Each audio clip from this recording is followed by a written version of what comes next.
Tapx itself gives a sense that it's more about just data. It's a proposition that's about data, time, and attention. There's so much to learn, Yeah. From an investment point of view to, in terms of terminology. It's five words, that's a good question. Yeah. Ooh, what could they be?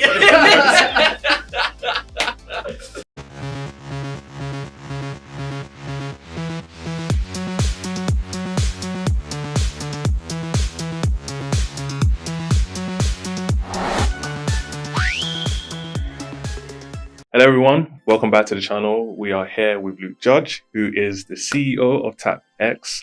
We're here today to just digest what's going on with Tapx, the evolution from Tap My Data, and just to understand what's going on with their platform and what they're trying to do and build in the next, few years or so. Hi Luke, how are you? Yeah, good, thank you very much. Good to meet you and looking forward to unpacking this with you. So firstly, tell me the evolution from, Tap My Data to now Tapx. Can you tell us a little bit more about that, like what's been happening? Yeah, of course. It's been a wild ride, especially these last few months. Tap My Data actually was founded over 3 years ago, by a team who were really passionate about helping users reconnect with the data that they'd given out, over the last decade or so to companies that were now holding it to their benefit, but not to the user's benefit. And so their mission was to help users reclaim that data, hold it in an encrypted locker, and then be able to monetize it with partners like Ocean, for example. So, great proposition, a very difficult one to scale, because actually there aren't enough users on the planet. Out of 4.7 billion users online, there aren't enough who know and care and act enough on that data problem to really make a scalable proposition out of it.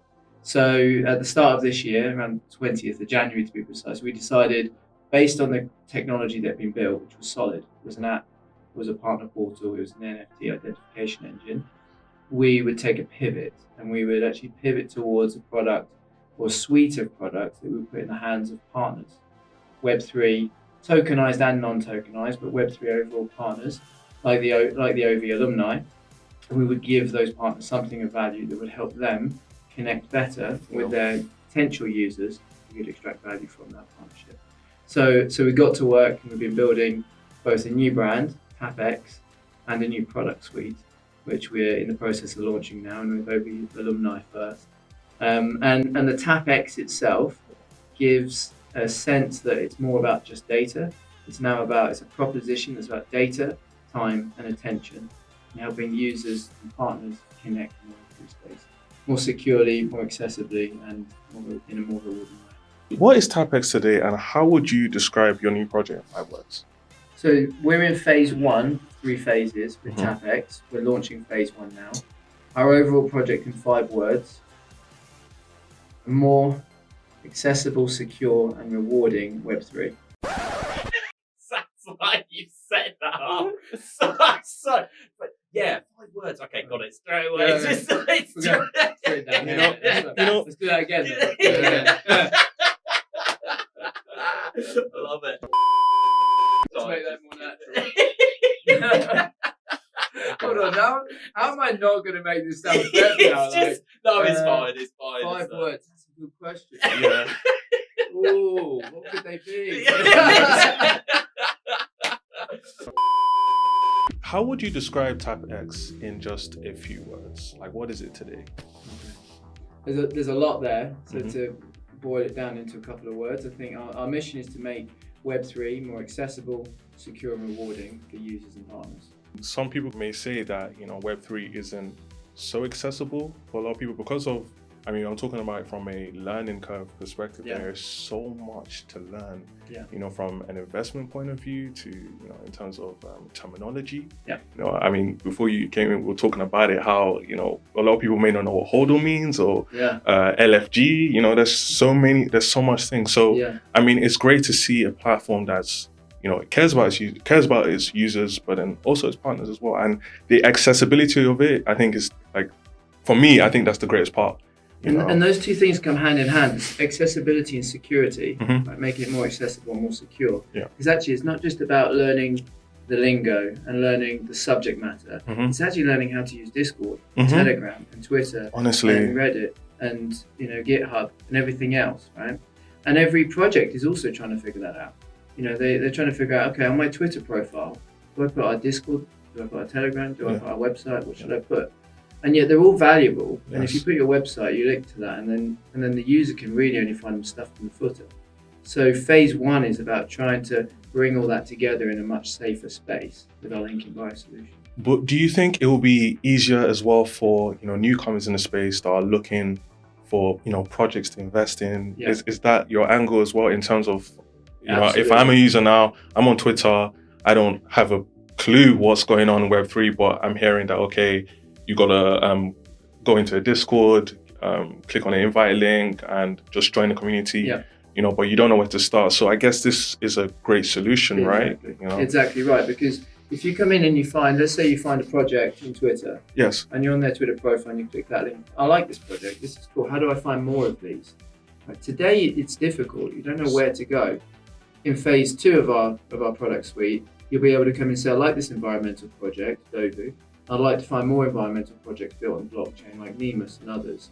And you'll be able to find them within the category that we've bucketed within on that Explorer. And then find all of their links where we have authenticated them with that partner. So these are your known links. And where other users have said, yeah, that's the right link, that's safe, that's secure. And it gives it a confidence level that you're in the right place, clicking on the right link to go into safe location. Awesome. I mean, could you also expand a little bit on the security aspect of it? Because, with Web3, that's a very big problem. Yeah. There are a lot of people that, if you guys don't know what the term means, rug pulls, where, basically a team project, they just run away with the funds or the liquidity pool of the project itself. So in other words, your NFT or your token is deemed useless, like it has no value anymore. So could you kind of expand a little bit on that in terms of the security aspect? 2 things. I mean, I wish we could stop rug pulls, but that's way beyond our scope.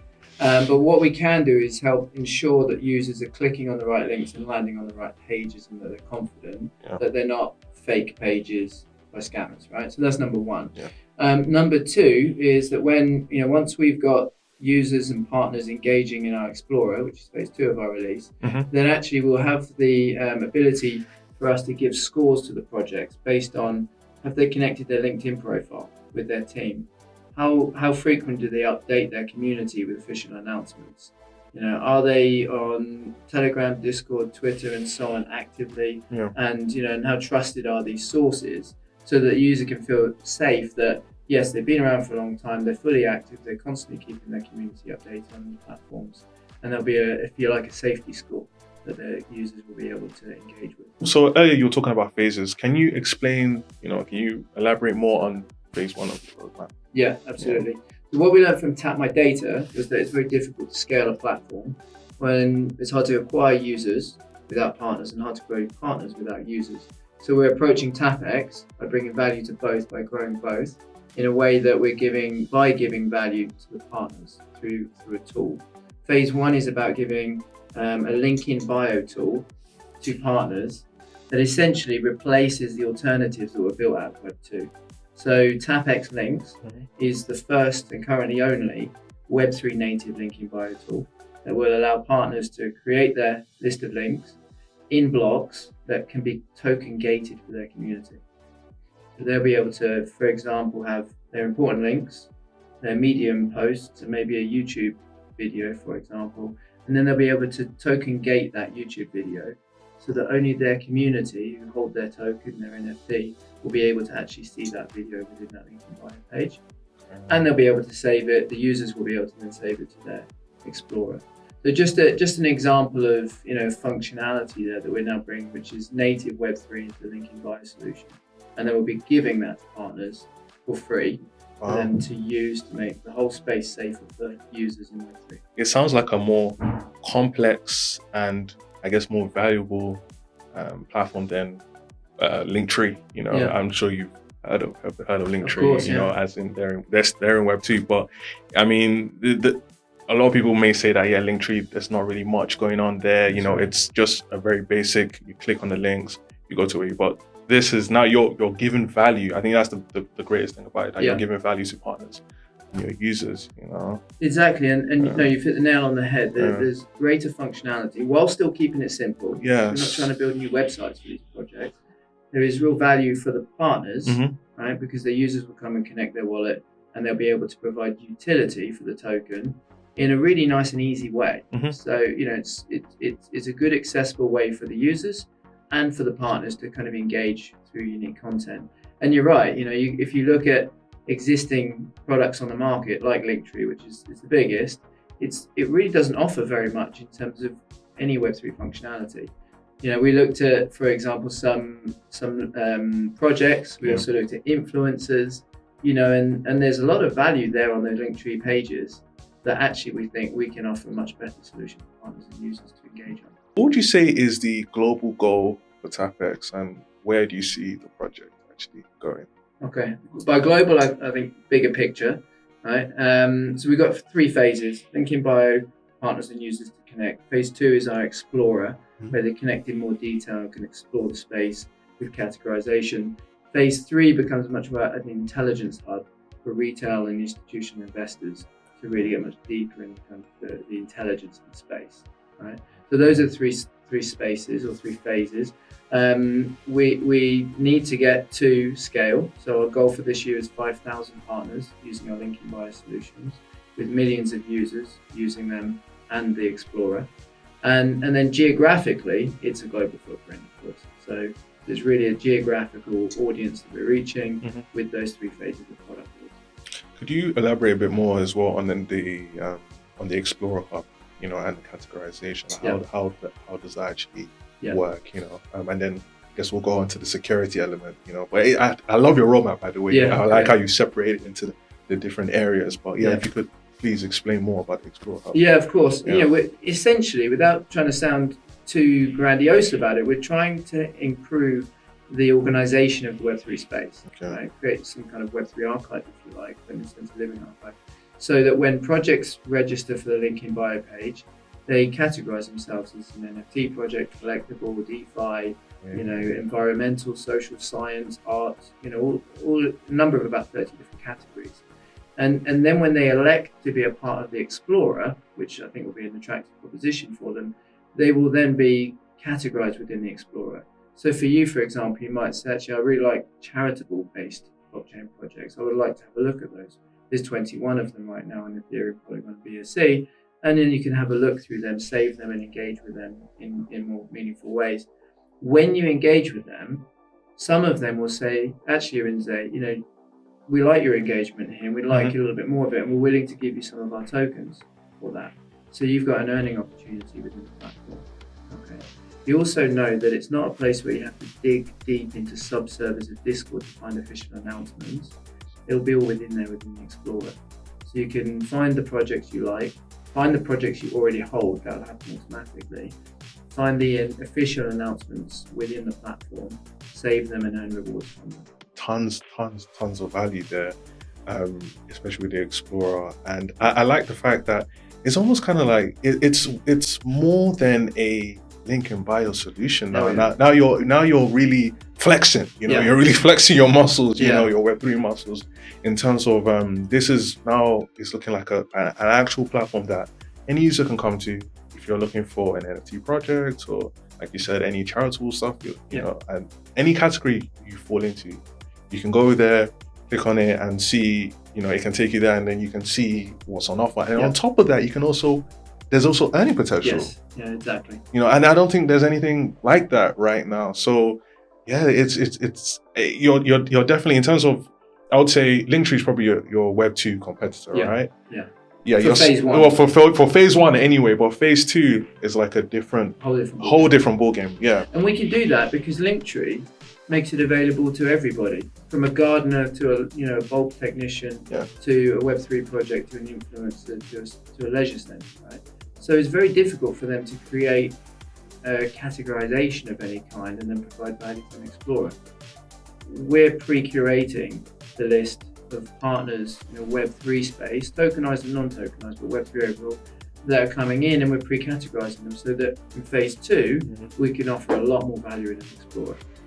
And then could you also expand a little bit on phase 3, on security, the security aspect, or the intelligence aspect of it? The phase 3, so if we think about, it's more secure, thinking bio pages. more accessible, phase 2, more rewarding is also phase 2 as well. But it then drifts into phase 3, where you as a retail investor, or somebody who's keen to invest in stuff, or institutional investors can say, actually, how are users engaging with these different projects? Who's doing well? Who's scoring highly? What's moving? What's not? And effectively be able to access that intelligence through our phase 3.